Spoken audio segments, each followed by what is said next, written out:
What up, y'all? Drew sells out. RIP to the Drew sells out weekly.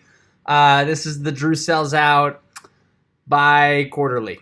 It's tough to be consistent, man. It's tough. But we're going to try to keep firing out. We're going to try to keep rolling. Still rolling on a bunch of the same stuff. Still trying to do the same thing. Still trying to get a website built. We're getting a lot closer. There was some weird hiatus in the middle. My friend John was going to build the website, but then John was like, I don't want to build the website. And I was like, that's okay. So now we're back to using the Ukrainians.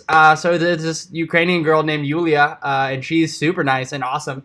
And so we're working on some stuff, working on some sketches on Figma, and we're pretty much finalized with the design. And then going to send it to developers and hopefully have it made by the end of the year. I'd like to get it rolling by the end of the year because I'd like to get this really cruising by the end of the year, by the beginning of next year at least. So yeah, just been doing that. I have been chilling. I've been playing a lot of disc golf and playing a lot of golf. Listening to some really, really good podcasts. There's a church out of Portland called Bridgetown that is just, there's like an 8-part series called The Emotionally Healthy Church that has just been really eye-opening for me and made me realize that I have a lot of feelings that I'm not good at processing, and so I'm trying to process them, which takes a lot of mental and emotional energy. So that's been really, really good. And I've been reading a ton. I've been reading Atlas Shrugged. My mom recommended it to me, and my friend Ray talked shit about it. So I'm reading it to decide which one of them is right. But I didn't realize it was 1,200 pages. 1,200 pages is a lot of pages. I like reading on Kindle because of that. I'm not intimidated by the page count, but I was like, man, I feel like I've been reading a lot. And then I'm like 37% of the way through, which, as my friend Aristotle would say, it's a very, very Kindle thing to say. But I'm 37% of the way through, going to keep cruising. It's pretty enjoyable. Outside of this, another project that I've been working on, my other work for Voice Drop and all the jobs that I do to make money is still kind of cruising. Voice Drop, which is this voice meme app.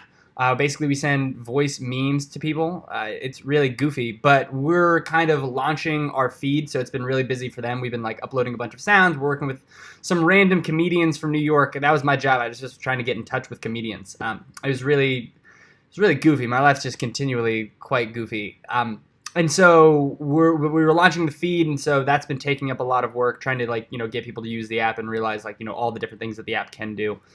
So the overall concept is instead of being people in the U.S. Don't communicate very often using voice memos, but people in the U.K. really just outside of the U.S. too. Voice memos are also awesome. I use voice memos a ton with my friends. Would highly recommend, and politically very pro voice memo. But basically, rather than being oh yeah, I thought that was very nice, you could be oh yeah, I thought that was, and then have Borat's voice be very nice. But it's kind of goofy. So we're seeing if it's working. This is kind of the final month to see, hey, does it have enough traction with users to be able to kind of really move forward on it? I've been working on the project since March. It was originally supposed to fly to the UK and go to pubs and universities to get people to download the app. But then, I don't know if you know this, but there's a pandemic going, and that started around that time, so I wasn't able to go to the UK. That would have been a crazy gig. So doing that, and then really exciting news is we are, at least I think it's going to happen, but I'm pretty sure I'm starting a coffee roastery called Tar River Roasters.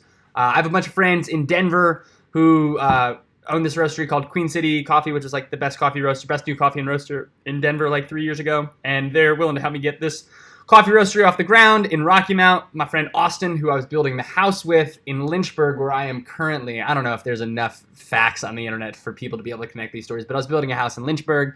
That's where I am right now. He stopped building the house in Lynchburg because he's a quitter. Now he got an awesome job at this brewery innovation space that's 140 acres. It's an old cotton mill that the people who own the Durham Bulls, Carolina Broadcast Company, they own and refurbish that. It's much like breweries and restaurants. And so we think that would be an awesome spot for a coffee roastery. And I thought Tar River Roasters is a sick name. It's on the Tar River. Rocky Mountain Mills is on the Tar River. And they have these old GE hydroelectric generators. And so if we can get those running, which that's in the plans, it would literally be powered by the Tar River, which would be sick. So going through a lot of first steps with them, meeting with the people at the Rocky Mountain Mills, meeting with the people there, and then talking to my friends out in Colorado. But that's taken up some time and energy, building some designs, getting some samples, trying to get customers as quick as you can, because I feel like when you're starting any business, just try to get customers, because you need that for any business at any point. So trying to see if we can wholesale to some people, if any of the 3 people that watch this want to buy coffee, hit me up, man. We got a logo and everything. But yeah, that's the update. Hopefully things can keep going. I think we sold the house that we were renovating, but we're not sure. We bought it for like $6,500. We might sell it for like $10,000, which would be making money. Not a lot of money, but we would have made money. So hopefully that goes through. And yeah, I am really excited to do Drew Sells Out. I'm realizing I'm going to have to make some type of content, because otherwise, why are people sponsoring me? But then also kind of that's the beauty of it. Also, I realized I need to reach out to all the sponsors and people that sponsor me that I just like stopped doing and stopped getting in contact with. So I'm not excited to make any of those reconnections. But they're all companies that I really care about and really want to do cool things. I have a lot of like good ideas that have been popping off my brain. I want to do like an Easter egg hunt for Innova discs, like have them design like an Easter stamp, and then just like at a bunch of courses across America, just like hide out these like sweet Innova discs. I think that'd be really, really cool. And it'd be good for people because then they get discs and it'd be sick. And Easter egg hunts are awesome. I'm playing a lot of golf, especially early in the morning, and when I'm just like looking for golf balls on the golf course, it kind of feels like an Easter egg hunt. And I like that. So this is a 6-minute video. This is getting a little long. If anybody's watching this, what are you doing with your life? Do something more important than watch this. But also, thank you so much. One love, and I'll try to have the next update not be as bi-quarterly. So one love, friends.